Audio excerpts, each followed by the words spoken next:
এখন 2070 সাল। বিছানায় শুয়ে থাকতে থাকতে বোরিং লাগছে, তাই হঠাৎ মনে হলো নাতনির রুমে গিয়ে একটু নাতনির সাথে গল্প করি। তারপর বিছানা থেকে আস্তে আস্তে উঠে টেবিলের উপর থেকে চশমাটা নিয়ে পরে নিলাম। এখন আবার চশমা ছাড়া কিছু চোখে দেখতে পাই না। তারপর বিছানার কোণ থেকে লাঠিটা নিয়ে আস্তে আস্তে নাতনির রুমে গেলাম। সেখানে গিয়ে দেখি নাতনি ল্যাপটপের মধ্যে যেন কি করতেছে। আমাকে দেখেই বললো, এসেছো দাদু, বসো, আমি টিউশনে যাবো, রেডি হই। ও ল্যাপটপটা খোলা রেখে চলে গেল। আমি ল্যাপটপের সামনে গিয়ে বসলাম। বসেই দেখি ল্যাপটপের মধ্যে ফেসবুক নামক একটা অ্যাপ, যে অ্যাপটা আমাদের সময়ের মতো না। আমি মনে মনে ভাবলাম হয়তো অ্যাপটা আপডেট হয়ে গেছে, আর আফসোস করে বলতে লাগলাম, হায় রে, কত যুগ কেটে গেল, ফেসবুকে ঢোকা হয় না। অথচ একটা সময় এই ছেলেটা, না এই বুড়োটা, একটা সময় ফেসবুকের মধ্যে সারাটা দিন কাটাতাম, পোস্ট, চ্যাটিং, বন্ধু বান্ধব নিয়ে। তারপর মনে মনে ভাবলাম দেখি তো একটু ফেসবুকে ঢুকতে পারি কিনা। অনেক কষ্ট করে পাসওয়ার্ডটা মনে করলাম। তারপর ফেসবুকের ভিতরে ঢুকলাম। ঢুকেই দেখি 8000-এর উপর মেসেজ। চ্যাট লিস্টে অ্যাক্টিভ আছে মাত্র 12 জন, অথচ আমার ফ্রেন্ড লিস্টে 4000-এর উপর ফ্রেন্ড ছিল। মনে মনে ভাবলাম তারাও হয়তো বৃদ্ধ হয়ে গেছে আমার মতোই, এখন আর হয়তো তারা ফেসবুকে ঢোকে না। ইনবক্সে ঢুকতেই প্রথমে আমার ক্লোজ ফ্রেন্ডের একটা মেসেজ পেলাম, যেখানে লেখা ছিল, বন্ধু শরীরটা ভালো নাই রে, বেশি দিন হয়তো বাঁচবো না, পারলে ক্ষমা করে দিস। আমার সেই বন্ধুটা আরো 4 বছর আগে মারা গেছে, খবর পেয়েছিলাম। আর এই মেসেজটা ছিল 5 বছর আগে। আমার বেস্ট ফ্রেন্ড মারা গেছে আরো 9 বছর আগে। ওর সাথে করা চ্যাটিং গুলো এখনো আছে। দেখে হাসলাম, আমার অবাক হলাম, কষ্টও পেলাম। তারপর আমাদের বন্ধুদের একটা গ্রুপ ছিল, সেই গ্রুপে ঢুকলাম। সেই গ্রুপের প্রত্যেকটা মেসেজ এখনো জীবন্ত, তবে সেই মানুষগুলো এখন আর জীবন্ত নেই। অনেকেই মারা গেছে, আর অনেকের খোঁজ জানি না। অবশেষে পেলাম সেই মানুষটার মেসেজ, হ্যাঁ, যাকে একটা সময় পাগলের মতো ভালোবেসেছিলাম, আমার প্রথম প্রেম। অনেক ভালোবাসার পরেও তাকে পাওয়া হয়নি, তার সাথে আর কখনো দেখাও হয়নি। তারপর তার আইডিতে ঢুকলাম।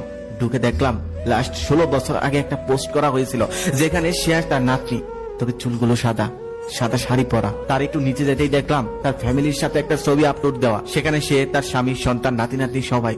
কত সুন্দর একটা ফ্যামিলি। তাকে শেষবার যখন দেখেছিলাম তখন চুলগুলো কত স্টাইল করা ছিল, লাল শাড়ি পরা ছিল। তবে আজকে পুরোই ভিন্ন। আজকে সে বুড়ো হয়ে গেছে, চুলগুলো সাদা হয়ে গেছে, কিছু চুল আবার মেহেদি দিয়ে লাল করা। অবাক লাগছে দেখে, সেই মানুষটা এমন হয়ে গেছে। তারপর আমার ফোনের স্ক্রিনে তাকিয়ে দেখলাম আমিও তো বুড়ো হয়ে গেছি, আমিও তার আগের মতো নেই। চোখের কোণে দুপুরটা জল জ্বললো। আমার মনে হলো সে কেমন আছে, কোথায় আছে। তার একটু পরেই তার আইডিতে একটা টেক করা পোস্ট আমার চোখে পড়লো। সেখানে লেখা ছিল, এই দাদি আজকে বিকেল 4টায় মারা গিয়েছে, সবাই ওনার জন্য দোয়া করবেন, আল্লাহ যেন ওনাকে জান্নাত নসিব করেন। পোস্টটা ছিল 4 বছর আগে। তার মানে মানুষটা 4 বছর আগেই মারা গেছে। আফসোস করলাম, কষ্ট পেলাম।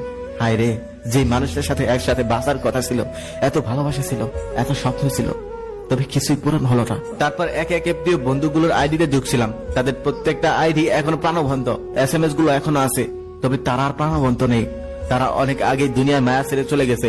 এক বন্ধু লাস্ট পোস্ট করেছিল, আমার আদরের ছেলে আজকে আমাকে বৃদ্ধাশ্রমে রেখে গেল।